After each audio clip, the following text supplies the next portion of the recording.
안녕하세요. 결혼한 지 아직 1년도 안 지난 따끈따끈한 신혼부부입니다.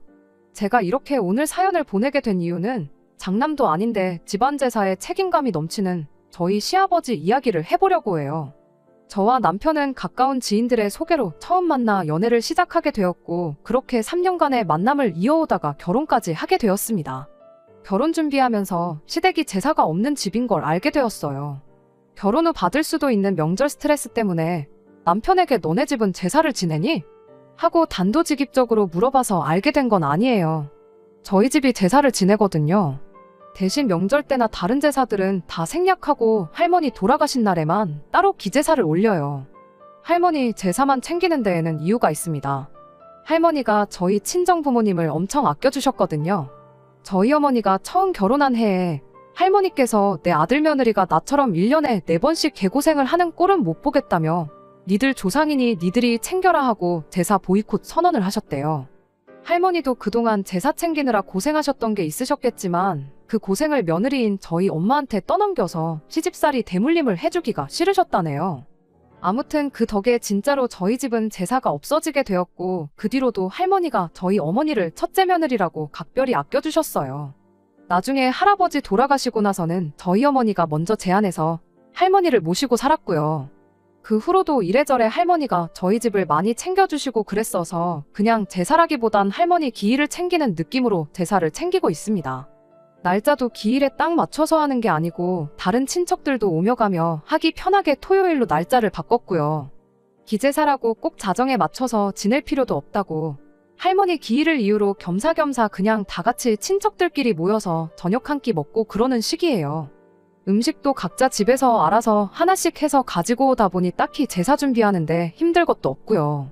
아무튼 한참 연애하던 중에 그때 당시 남자친구였던 남편에게 오늘은 할머니 제사가 있어서 저녁 시간 되기 전에 집에 일찍 들어가 봐야 한다고 말을 꺼냈다가 그때 시댁이 제사가 없는 집이란 걸 알게 되었습니다.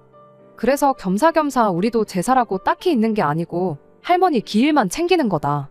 어지간해서는 명절에도 따로 가족들끼리 모이지도 않는다고 그렇게 설명을 해주면서 시댁 제사에 관한 이야기도 듣게 되었습니다. 시댁이 사실 제사에 엄청 진심인 집이었대요. 시아버지는 막내 늦둥이에 위로 남자 형제분이 무려 4분이나 더 계시는데 말인즉슨 큰어머니가 4분이나 계신다는 소리였죠. 저희 집과는 다르게 할머니께서 제사에 엄청 진심이신 편이었다나 봐요. 아래로 자식들이 결혼해서 며느리가 생기면 생길수록 일할 사람이 늘어나는 거나 마찬가지였으니 그럴 때마다 제사 음식이 양도 양이지만 제사 음식 가짓수도 더 늘어나게 되었다고 해요. 그러다 할머님께서 건강이 안 좋아지기 시작했고 막내 아들인 저희 시아버지가 시어머니랑 결혼하는 걸 보고 나서 보름 만에 세상을 떠나셨다고 합니다. 그때 할머니 건강이 안 좋아서 조금 번갯불에 콩 구워 먹는 느낌으로 서둘러 결혼을 하게 된 감이 없지 않아 있었대요. 시어머니도 이 집이 제사에 이 정도로 진심인 집인 걸 미리 알았다면 결혼하지 않았을 거라는 식으로 아들인 남편한테 이후로도 몇 번씩이나 말을 하셨다네요. 아무튼 문제는 할머니가 돌아가시고 나서 악습이나 마찬가지인 제사가 사라진 게 아니고 더욱더 가혹해진 게 문제였던 겁니다. 저희 시어머니 위로 있는 4분의 큰어머니들이 그간 당신들이 고생했던 걸 어떻게든 저희 시어머니한테 풀 생각이었던가 봐요. 큰어머니들이 시어머니한테 몇 번 가르쳐주고 나서는 정말 손 하나 까딱 안 하고 모든 걸 시어머니한테 떠넘기셨답니다. 그렇게 10년 정도 시어머니는 1년에 4번 있는 제사를 할머님까지 포함해 4명의 며느리들까지 총 5명이 준비하던 걸 시집 오자마자 영문도 모른 채 그 많은 제사 음식들을 혼자 힘으로 준비해야 했던 거예요. 아무것도 안 하고 놀고만 있던 건 아니고 큰어머니들이 일손을 보태긴 했다지만 제사 음식 준비를 100이라고 치면 시어머니가 거의 80을 하고 나머지 4분이서 20 정도를 했다고 보면 된답니다.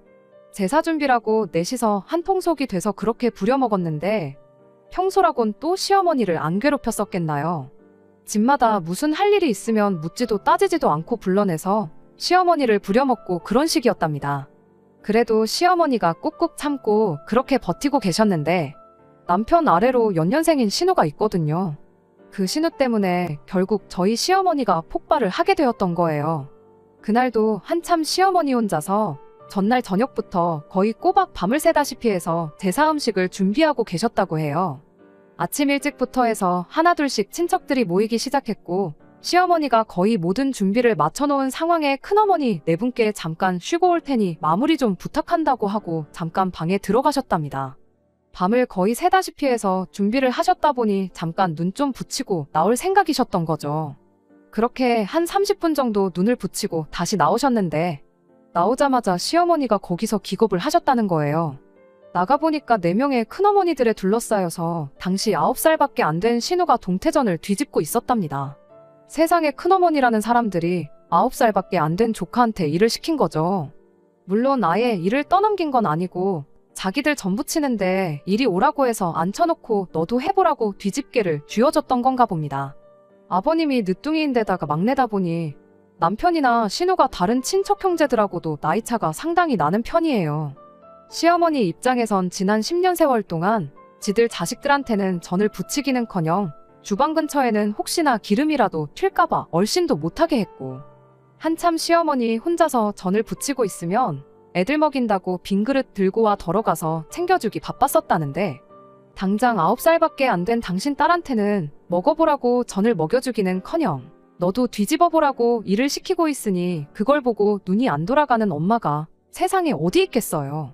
그 와중에 큰어머니들이 저희 시어머니한테 네 딸 전 부치는 것 좀 보라면서 엄마 닮아가지고 일은 기가 막히게 하겠다고 다음번 제사부터는 손이 하나 더 생기는 거니까 우리 동서 좀 편해지겠네 하면서 비아냥대기까지 했다는 겁니다. 그 와중에 10살도 안 된 꼬마애가 뭘 알겠나요. 큰엄마들이 잘한다 하니까 신이 나가지고 그 고사리만한 손으로 뒤집개를 들어 전을 뒤집는데 그걸 보자마자 시어머니가 폭발해서 그날 혼자 힘으로 밤새 준비했던 제사상을 뒤집어 엎어버렸답니다.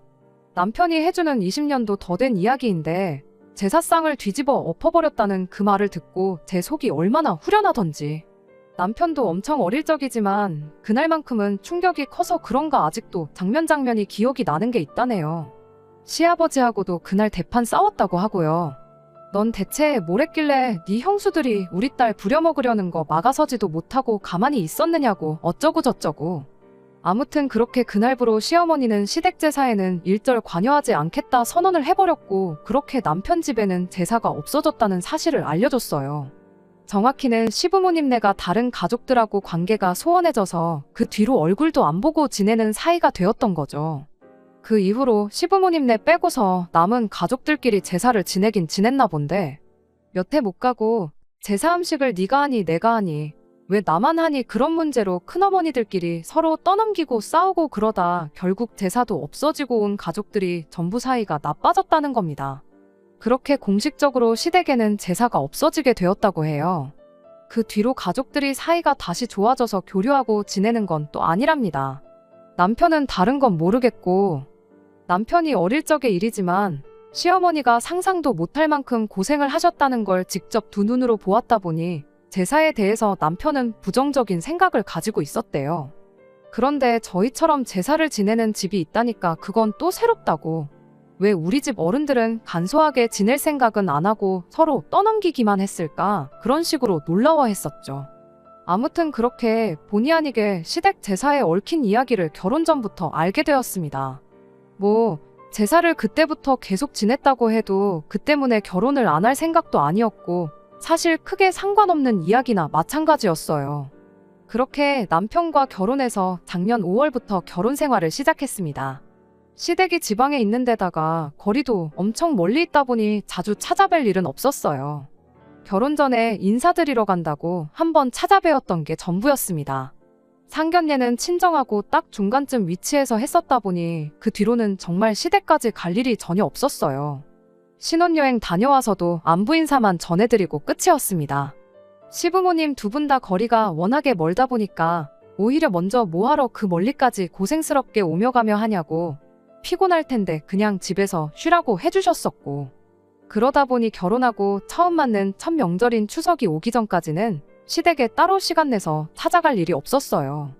그냥 일주일에 한두 번씩 안부 전화만 드리고 그러는 시기였습니다. 그러다 이제 시댁에 다녀올 일이 다가오게 되었습니다. 명절인 추석이 다가오고 있었거든요. 지난 추석이 연휴라기에는 뭔가 아쉬운 그런 느낌이었어요. 크게 다르게 있겠냐마는 굳이 주말을 끼고 쉰다면 주말을 연휴 앞에 껴서 토일월화수 쉬는 것보다 연휴 뒤에 껴서 수목금토일 이렇게 쉬는 게 훨씬 더 쉬는 느낌이 나잖아요. 양가에 인사드리러 가는 거 먼저 끝내고 주말까지 내리 푹 쉴 수 있으니까 말이에요. 그런데 그러던 중 저희 회사에서 직원복지 차원에서 길게 쉬고 오라고 목요일, 금요일을 아예 재량휴일로 만들어줬습니다. 5일짜리 연휴가 난데없이 9일짜리 거의 휴가에 맞먹는 황금 연휴가 돼버린 거죠. 결혼이다 신혼여행이다 해서 휴가도 미리 땡겨 써버린 바람에 내년까진 꼼짝없이 회사만 나가겠구나 싶었는데 완전 운이 좋았죠. 혹시나 싶어서 남편도 회사의 상황을 설명하고 연차 신청을 냈는데 감사하게도 회사에서 그렇게 쉬라고 허락을 해준 덕분에 남편도 똑같이 황금 연휴를 즐길 수가 있게 되었어요. 남편과 상의 후 양가에는 연휴가 시작되기 직전에 있는 주말을 활용해 다녀오기로 했고 남은 기간은 뭐 어디 해외여행이라도 가야 하나 하면서 한참 행복한 고민을 하고 있었습니다. 일단 친정에 먼저 연락을 했어요. 친정 부모님은 뭐 명절이 대수냐고 그냥 주말이든 언제든 안 와도 되니까 하루라도 더 둘이서 즐기다 오라는 대답을 들었습니다. 그 말을 듣고 곧바로 시댁에도 연락을 했어요. 시댁이 거리가 워낙에 있다 보니까 시어머니 입장에선 자주 보지도 못하는데 명절에도 건너뛰라고 하기는 조금 그랬었나 봐요. 그래서 토요일에라도 일찍 들렀다 가면 좋겠다는 식으로 대답을 하셨고요. 애초에 그날쯤 해서 다녀올 생각이었다 보니 섭섭하거나 그런 건 없었습니다. 친정에는 안 가도 되게 되었으니 그냥 아예 그러면 토요일날 가서 하루 자고 일요일까지 해서 이틀 내내 시댁에서 시간을 보내고 여행을 출발하면 되는 건가 하고 그렇게 계획을 세웠죠. 그러다 그날 저녁에 시아버지한테서 전화가 왔어요. 아무리 그래도 명절을 건너뛰는 건 그렇지 않냐면서 추석 당일날에 시댁에 오는 걸로 하라고 말을 바꾸시더라고요. 시어머니한테만 말씀드리고 허락을 받아낸 거였다 보니 아버님 딴에는 기분이 좀 안 좋았나 봐요. 남편이 아버님께 모처럼 9일짜리 연휴인데 사정 좀 봐주시면 안 되겠냐고 몇 번을 물었지만 시아버지는 절대 안 된다며 고집까지 부리기 시작했습니다. 명절 무시하고 그렇게 시댁에 오면 그냥 아무 때나 주말에 오는 거랑 뭐가 다르냐면서 말이에요. 그렇게 결국엔 명절날 시댁에 찾아뵙는 걸로 이야기를 끝내고 전화를 끊었습니다. 전화 끊고 나서 몇 시간 지나지 않아 시어머니한테서 다시 전화가 걸려왔어요.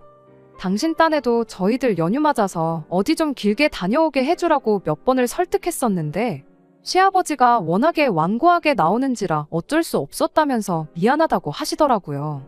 시어머니가 저희한테 사과하실 일은 아니라고 저희도 너무 저희들 생각만 한 것 같다고 죄송하다 사과드렸어요. 물론 말은 그렇게 했지만 이상한 데서 고집을 부려대는 시아버지가 원망스럽긴 했습니다. 9일 연휴 중 딱 중간이나 마찬가지인 추석날을 비울 수가 없게 되었다 보니 해외여행은 꿈도 꿀 수 없는 이야기가 되어버렸으니까요. 그래도 나름대로 알차게 연휴를 보내야겠다고 남편과 계획을 세우게 되었어요. 그러던 중 저희가 여행을 안 가기로 했다는 소식을 들은 친정어머니께서 전화를 해오셨습니다.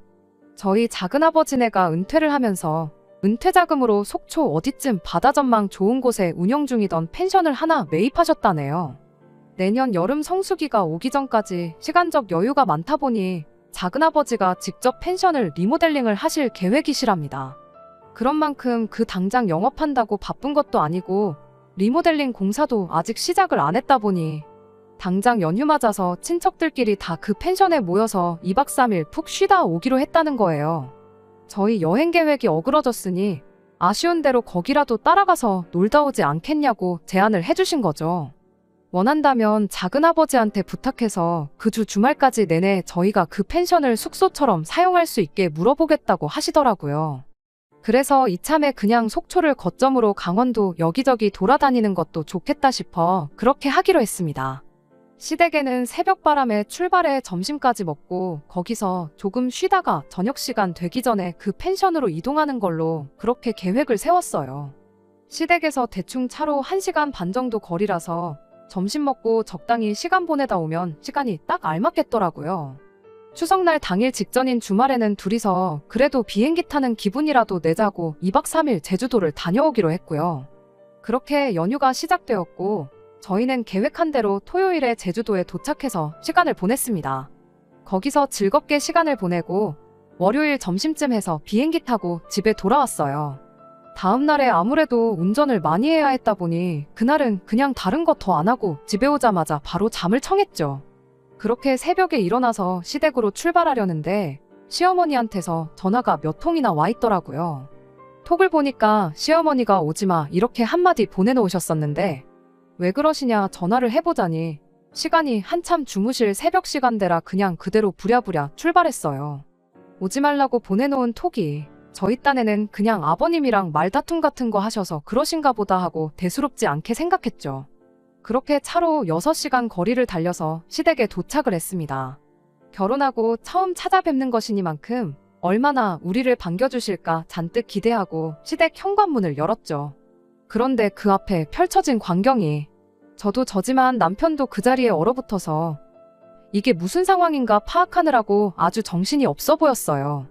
저희가 집을 잘못 찾아왔나 싶을 정도로 집 안은 처음 보는 사람들로 가득하고 시끌벅적했거든요.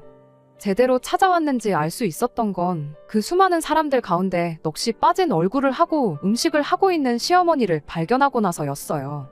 넋이 빠진 얼굴을 하고 있던 건 시어머니뿐만이 아니었습니다.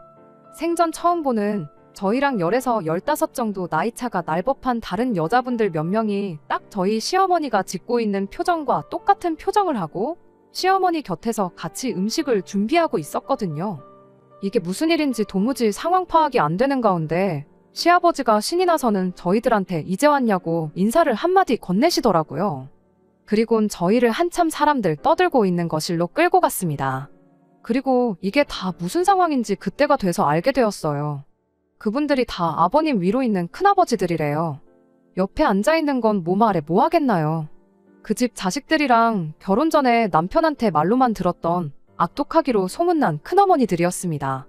남편도 워낙에 오랜만에 보는 사람들이다 보니 이 사람들이 다 누군가 싶었던 거죠. 그러던 와중에 큰어머니 중 가장 기가 세 보이는 분 한 분이 아버님한테 쟤는 왜 데리고 왔냐면서 저를 턱으로 띡 하고 가르치더라고요. 그러더니 그 처음 보는 사람이 저한테 이렇게 한마디 던지더군요. 너는 네 시어머니가 저기서 그렇게 고생하고 있는데 눈치가 없는 거냐면서 대충 분위기 파악했으면 얼른 가서 음식하는 거나 도우라고요. 시어머니한테 향하는 제 뒤로 그 여자가 시아버지한테 이렇게 한마디 하대요. 그래도 막내가 이제는 쫄따구도 많이 생겨서 편해지겠다고 내년부터는 장 보는 것부터 그런 거는 직접 하면 좋겠다니 어쩌니 하면서요. 시아버지는 거기다 대고 압류 하고 대답하고 있었고요. 상황이 어떻게 돌아가고 있는 건지는 안 봐도 딱 알겠더라고요. 저는 바로 시어머니 옆으로 자리를 앉았어요. 어머님한테 이게 다 무슨 일이냐고 물으니 오지 말라고 한 건데 전화는 왜 안 받았느냐며 당신도 워낙에 갑작스러워서 저희한테 다시 전화를 할 겨를이 없었다는 소리를 하시더라고요. 이 인간이 기어이 며느리 생겼다고 영 끊고 지내던 지 식구들 불러 모아 제사를 부활시켰다는 거예요. 시어머니 옆에 앉아있는 난생 처음 보는 분들은 다 각자 집 식구들 며느리랍니다. 영문도 모른 채 난생 처음 와보는 집에 끌려와서 각자들 시어머니들이 제사 준비하라고 시켰으니 시킨 대로 일단 저는 붙이고 있는데 이게 무슨 상황인가 도저히 감도 안 잡히는 눈치였어요. 대충 이야기를 종합해보니 과거에 시어머니로 인해서 제사가 사라지게 되었고 그 후로 자기들끼리 왜 나 혼자만 일하니 어쩌니 하면서 뿔뿔이 흩어졌던 건 사실이었나 봐요. 그 자리에 있던 며느리라는 사람들도 서로들 처음 보는 사이라고 하더라고요. 일단 시어머니가 진두지휘를 맡아서 이거 해라 저거 해라 시키고 계시니 하고는 있는데 결혼한 뒤로 단 한 번도 챙긴 적 없던 제사를 챙기는 게 다들 어이없어 하는 눈치였어요. 일단 다른 사람들도 하고 있고 우리 시어머니도 하고 있으니 저도 하는 수 없이 다른 음식을 준비하기 시작했죠. 그러다가 고개를 들었는데 남편이 어쩔 줄을 몰라 하면서 저 멀리서 저를 쳐다보고 있더라고요. 저 인간이 일하는 것도 열받아 죽겠는데 도와주는 신용도 안 하고 쳐다만 보고 있다고 열이 막 올라오던 찰나에 남편이 눈을 깜빡하더니 저한테 무슨 사인을 보내더라고요. 그리곤 그 길로 자리에서 일어나더니 살금살금 혼자서 자기 외투랑 그런 걸 챙기고 쓱 밖으로 나가는 거예요. 평소에도 죽이 잘 맞는 게 이럴 때 도움이 될 줄은 정말 몰랐습니다. 대충 남편이 무슨 생각을 하고 있는지 짐작이 돼서 그 길로 화장실 좀 다녀오겠다 말하고 안방으로 들어가서 시어머니 옷까지 몇 개 챙겨서 몰래 제 가방에 쑤셔 넣었어요. 그리고는 자리로 돌아와서 시어머니한테 말했죠. 차에 뭐 두고 온 것 같은데 가지러 좀 다녀와야겠다고요. 그런데 그게 엄청 무거운 거라 혼자 들고 오기 뭐한데 어머님도 같이 가주시면 안 되냐고 물어봤어요. 시어머니가 할 일이 이렇게 많은데 가긴 어딜 가냐며 저 중에 아무한테나 부탁해서 같이 다녀오시라고 하시는데 제가 최대한 애교 부리면서 시어머니한테 어머님하고 같이 가고 싶다고 어머님도 이참에 바깥바람도 쐬고 허리도 좀 피시라고 그렇게 이야기했습니다. 제가 시작부터 무거운 거라고 못을 박아놓고 말을 꺼냈다 보니 남이나 마찬가지라 큰형님이라고까지 하긴 뭐하고 호칭을 뭐라고 해야 좋을지 모르겠는데 아무튼 그 큰아버지네 며느리들은 난데없이 끌려와서 덤붙이고 있는 것도 열받아 죽겠는데 짐까지 들고 와야겠냐는 표정으로 애써 저희들 시선을 피하고 프라이팬만 바라보면서 음식 준비하는데 여념이 없었어요. 덕분에 아무 방해 없이 시어머니를 모시고 밖으로 나올 수 있었죠. 아니나 다를까 차에 가니 남편이 시동 걸어놓고 저희를 기다리고 있었습니다. 한마디도 안 했는데 어떻게 알고 거기에 엄마까지 모시고 왔냐고 하면서 완전 대박이라고 하더라고요. 남편은 애초에 그 자리에서 저를 데리고 도망칠 계획이었는데 제가 그 와중에 시어머니까지 모시고 나올 줄은 몰랐던 거예요. 시어머니한테 제가 말했죠. 제사 지내는 건 저기 있는 사람들한테 알아서 하라 그러고 어머님은 저희랑 같이 놀러 가시자고요. 어차피 어머님이 어느 정도 다 끝내놓으신 거 아니냐고 그 정도 해줬으면 충분히 하셨다고 말하고 그 길로 저희는 시어머니를 납치하듯 끌고 저희 작은아버지가 인수하셨다는 펜션으로 바로 향했어요. 시어머니도 처음에는 이래도 되겠냐면서 주저하셨지만 나중간이 에라 모르겠다 하시면서 빨리 출발하라고 하시더라고요. 차가 출발하자마자 옷 구겨진다고 제가 안방에서 챙겨 나온 시어머니 옷을 가방에서 꺼냈죠. 남편이 그거 보고 또 대박이라고 그 와중에 엄마 옷까지 챙겨서 나올 생각을 했냐면서 놀라대요. 시어머니도 그때부터는 한참 즐거운 표정만 짓고 계셨어요. 차를 출발시킨 지 한 20분쯤 지났나 저희 전화기가 불이 나도록 연락이 왔습니다만 하나도 받지 않았습니다. 시어머니는 급하게 나오느라 전화기를 두고 오셨는데 오히려 그 편이 마음이 더 편했을 거라 생각해요. 그렇게 차를 1시간쯤 더 달려서 펜션에 도착했는데 저희 부모님이 저희 보고 생각보다 일찍 왔다며 놀라셨다가 차 안에 같이 계신 시어머니 보고는 한 번 더 놀라셨어요. 원래 먹을 거 준비해둔 거 저희들 오면 저녁에 먹으려고 했는데 저녁까지 기다릴 게 뭐가 있냐며 그 자리에서 아주 저희들끼리 작은 잔치를 열었지요. 시어머니도 한참 같이 신나게 즐겨 하시다가 명절에 이렇게 가족들끼리 재미나게 보내는 방법도 있는데 왜 우리 바깥 양반은 저 모양인지 모르겠다며 한숨을 쉬시는데 참 생각이 많아졌습니다. 그렇게 한참 먹고 놀고 하다 보니 시간이 어느덧 오후 2시쯤 되었어요. 시어머니가 한참 고민하다가 저희를 부르시더니 운전하느라 고생하는 거 알지만 집에 다시 데려다 줄 수 있냐고 물으시더라고요. 혹시 저희 친정 식구들만 있어서 불편하시냐고 저희 가족들 그런 거 별로 신경 안 쓰는 분들이시니까 부담 가지실 필요 없다고 대답했더니 그게 아니고 그때쯤이면 제사도 다 끝나지 않았겠냐 하시는 거예요. 이미 일이 이렇게 된 거 어쩔 수는 없지만 그래도 아버님한테 미안하다고 사과는 하실 생각이셨는가 봐요. 그래도 그 인간이 사람들 모인 자리에서 혼자 얼마나 난감했겠냐 하시면서요. 이왕 이렇게 된 거 집에 가서 아버님하고 깔끔하게 화해하고 어차피 저희는 다시 이쪽으로 와야 하니까 당신들 차 끌고 같이 이쪽으로 오자십니다. 아직 저녁도 남았고 하니 그 양반도 먹고 마시는 거 얼마나 좋아하는데 같이 놀면 좀 좋겠냐시면서요. 그것도 역시 좋은 생각인 것 같아서 저희도 그렇게 하기로 하고 시간 더 끌게 뭐 있나 싶어서 바로 차를 출발시켰어요. 그렇게 다시 시댁에 도착했는데 예상대로 집은 텅텅 비어있고 아버님 혼자 계셨습니다. 그런데 저희 예상과는 다른 게 하나 있었어요. 제사를 지내고 나서 가족들이 돌아간 모양새가 아니었습니다. 바닥에 신문지 이리저리 펼쳐져 있고 음식 준비하던 게 그대로 다 있었거든요. 얼마나 진수성찬을 차리려고 했던 건지 3개나 이어붙여 놓은 제사상 위에는 아무것도 올라와 있지 않았고요. 시아버지는 혼자 그 제사상 앞에 양반다리를 하고 앉아서는 멍하니 먼 산만 바라보고 있었습니다. 저희가 들어오자마자 시아버지는 불같이 화를 내기 시작했지요. 20년 만에 뿔뿔이 흩어진 가족들 겨우겨우 하나로 모아서 모처럼 자리를 만들었는데 너 때문에 아주 이제 온 가족들이 두 번 다시 만날 일도 없을 사이가 됐다면서요.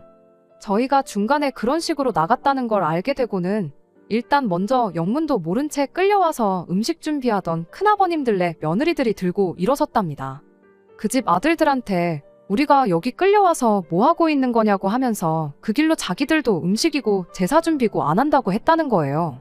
저희보다 많아봐야 40대 중후반인 분들인데 그 또래의 아내 이겨먹고 한 번도 지낸 적 없던 제사 준비하라고 큰소리칠 남편이 몇이나 되겠나요.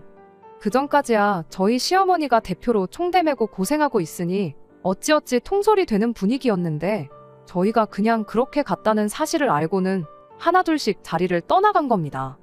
당신들 며느리가 없다고 그 자리에 바통을 넘겨받아 음식 준비를 하실 큰어머님들이셨으면 애초에 처음부터 저희 시어머니한테만 일을 시키지도 않았겠지요. 당장 일할 사람들이 아무도 없어지니 그분들도 그 길로 시아버지한테 한마디씩 하고 집을 떠나갔다는 겁니다. 시아버지는 혼자 망연자실해서 저희 올 때까지 그렇게 혼자 앉아서 멍 때리고 있었던 거고요.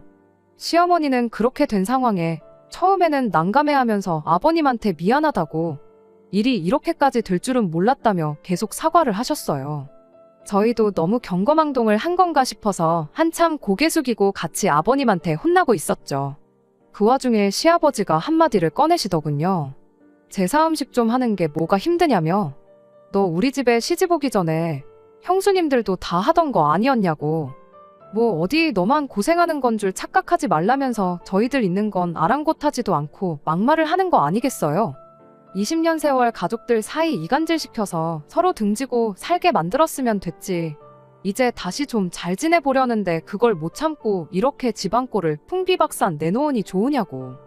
올해는 특히 형님들네 며느리들도 있고 우리 며느리도 있고 쫄따구들이 몇 명인데 부려먹기만 하면 돼서 몇 배나 쉬워진 걸 가지고 그게 하기 싫어서 어른이 돼서 그걸 못 참고 내뺐냐고 큰 소리를 치는 겁니다. 그런데 한참을 미안하다는 말만 반복하던 시어머니가 난데없이 시아버지한테 언성을 높이면서 한마디 하셨어요. 그래서 니네 집 식구들이 안 되는 거라고. 이제 보니 아주 똑같은 놈이다 못해 같은 핏줄 아니랄까봐 아주 더한 놈이라면서 어떻게 그 악습을 또 며느리들한테 물려줄 생각을 다 했냐시더군요. 당신도 집집마다 며느리들 다 끌고 온 마당에 애들한테 떠넘기면 안 힘든 거 몰랐겠냐입니다. 그런데 그렇게 하면 지난 시간 동안 상종도 못할 인간들이라고 생각했던 당신 형님들이랑 큰동서들하고 내가 다를 게 뭐가 있겠냐고 하시더군요. 그리고 그렇게 제사를 애들 손으로 넘겨주면 며느리들은 며느리들끼리 신이 나서 잘도 힘을 합쳐 제사를 지냈겠냐고. 모르긴 몰라도 10살이나 넘게 더 어린 우리 애들이 또 독박 쓰게 될 것이 뻔한 거 아니겠냐고 일침을 하시더군요. 아버님은 그 와중에도 한마디도 지지 않고는 예전처럼 1년에 제사 4번씩 챙기려던 것도 아니고 명절 때만 챙기려고 했다고. 고작 1년에 2번 있는 제사 가지고 뭘 그렇게까지 오바를 떠냐면서 남들 다 하는 건데 좀 하면 뭐 어떻냐면서 저한테 대답을 바라시더군요. 제가 순간 당황해서 아무 말도 못하고 있는데 시어머니가 당신이야 아무것도 모르고 결혼해서 결혼 잘못했다 그런 생각만 하고 애들 보면서 10년을 버텼지. 저같이 요즘 애들은 그런 거 참기나 하겠냐고 그렇게 자식 새끼 이혼시키고 그러면 기분 참 좋겠다고 한마디 하시는 겁니다.